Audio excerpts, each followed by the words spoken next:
Well, hello everyone. Welcome to our preview of the Cincinnati Bengals versus the Cleveland Browns Thursday night in Cincinnati against those 7-0 Bengals. Boy, are they just riding high this year.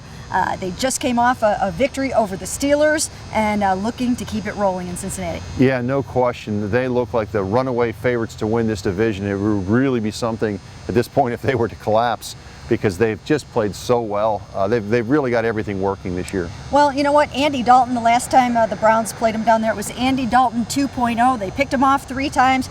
We asked him about that the other day, and he said, you know, I'm a different quarterback now. He says that he is playing probably the best ball of his career right now. Yeah, and it's hard to disagree with that. And of course, with the Bengals, and the Bengals fans know this, everything for Andy Dalton and really for the Bengals themselves starts in January. I mean, they've made the playoffs 4 straight years. Their problem has been winning in January.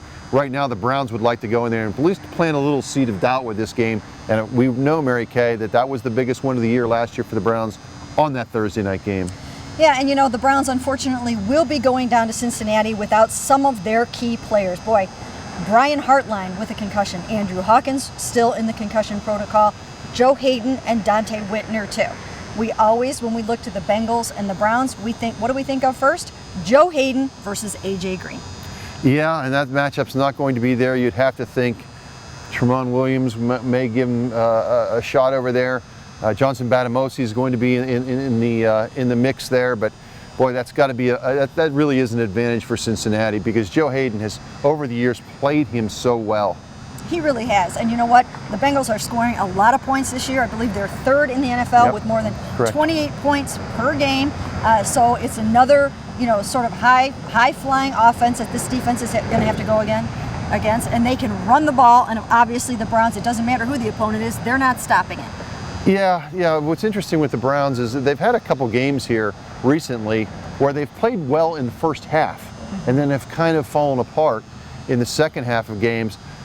We'll see if that holds, but it's really going to be a tough call. And you know the Bengals want revenge. I know they won last year in the rematch in Cleveland, but that was an embarrassing loss for them last year, and you know that's fresh in their mind. And you know what? I mean, we still don't know as of this taping whether or not Josh McCown or Johnny Manziel will be starting this game.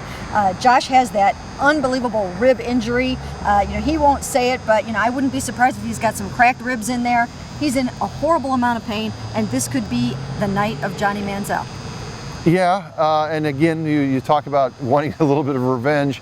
Johnny Manziel's first start was against the Cincinnati Bengals, so A, at least it's a common opponent. He knows this opponent, but B, he wants to certainly put a better showing than last time when I think they were thumped 30-0 here at the stadium up here. So we'll see how Manziel responds. The time that he's played this year, he's not been bad. You know, he won the game against Tennessee. We really haven't seen him much except other than mop-up duty here at the end. So we'll see what he does with this opportunity. Well, we talked to Ray Farmer this week about Johnny Manziel. He still 100% firmly believes that Johnny can still be a quality starting quarterback in the NFL. We've heard John DeFilippo say it. This is a chance for Johnny to go out and prove it.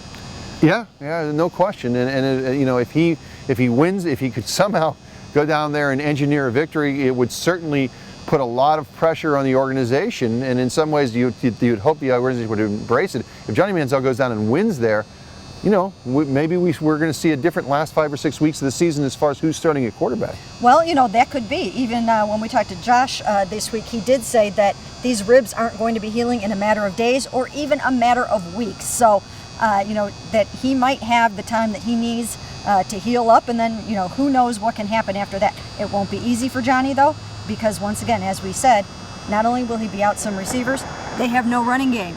Yeah, the running game has been a source of frustration all season. I think one of the things they have to do is they've got to decide on 1 or 2 guys. This 3-man rotation is not working for them. I think they've got to really close it up and just go to 1 or 2 players. You know, you have to think Isaiah Crowell is going to be in the mix. Duke Johnson, that's another thing, Mary Kay. They've got to get the ball into Duke Johnson's hands more. They just lost him in the second half the other day. That, to me, was a big storyline, and I think Coach Pettin even admitted that they've got to get the ball back into one of their best playmakers' hands. Well, they do have some guys that can get some things done, including Gary Barnidge, who no one can seem to cover him. So hopefully for them, they'll keep that going. And then, of course, Johnny Manziel to Travis Benjamin. That's quite a good connection there. So They have some things that they can do, but will they be able to do them on national television Thursday night against the 7-0 Bengals? We shall see, and we'll have it all right here for you on cleveland.com.